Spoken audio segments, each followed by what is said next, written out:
The Greeks had a powerful soldier named Achilles. He was the youngest warrior and the bravest. In fact, Achilles seemed to be unbeatable, and he could fight for days on end without growing weary. He appeared to be invulnerable, and he was. Almost. Achilles was the son of a sea goddess, Thetis, and her mortal husband, Peleus. Remember, it was at Thetis' wedding that the argument about the golden apple occurred. Thetis was very protective of her son Achilles because he had a mortal father and therefore he could get injured or ill. Against her husband's wishes, Thetis tried to make her son immortal by bringing him to the underworld and dipping him in the river Styx. It almost worked, except that she forgot to dip in one part, her baby's heel, which she was holding at the time. Once the Greeks began their war against the Trojans, Thetis tried her best to keep her son Achilles out of the conflict. She warned him that he would have to choose between a long and ordinary life or a short but heroic one. Achilles chose to take up his sword and join the fight against the Trojans. He fought bravely and fiercely.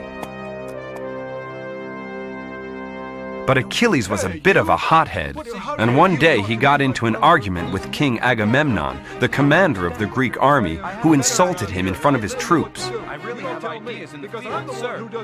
Furious, Achilles withdrew to his tent and sulked. He was joined by his best friend, Patroclus. "Enough is enough. I'm not going to fight for that man." In that case, can I use your armor? Maybe it will bring me luck. "Yes, my friend. I wish you well." So Patroclus put on Achilles' splendid armor and went into battle.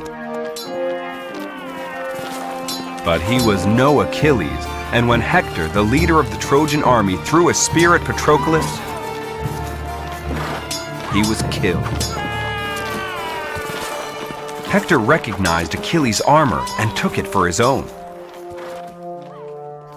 When the news reached Achilles, he was furious.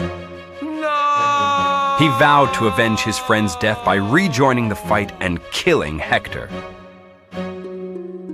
Wait, you can't go into battle without any armor.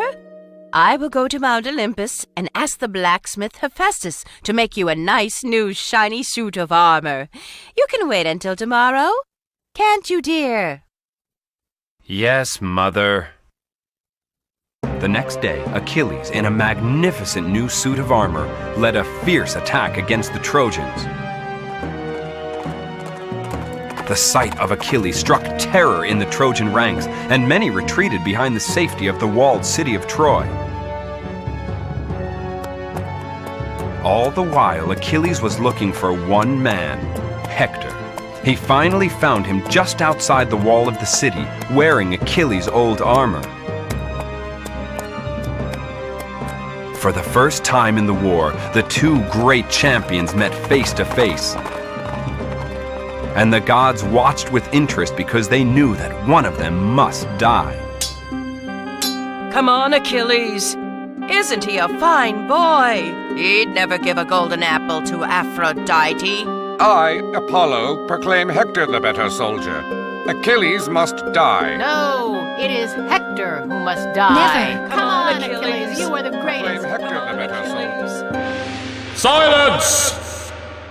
According to the fates, it is Hector who must die. This is for my friend, Patroclus, whom you have slain. And when the mighty Achilles threw his spear, the great Hector, leader of the Trojan army, was dead. Paris, the man who caused the war in the first place, was grieved to hear about his brother Hector's death. Though Paris wasn't much of a soldier, he vowed to take revenge on Achilles. One day he took a poison arrow and went after him. On its own, Paris's arrow would never have found its mark, but he had a little help from the great archer god, Apollo. Apollo guided the poison arrow, and it struck Achilles in his one vulnerable spot, the heel that his mother had forgotten to dip in the river Styx. And that was the end of the great Achilles.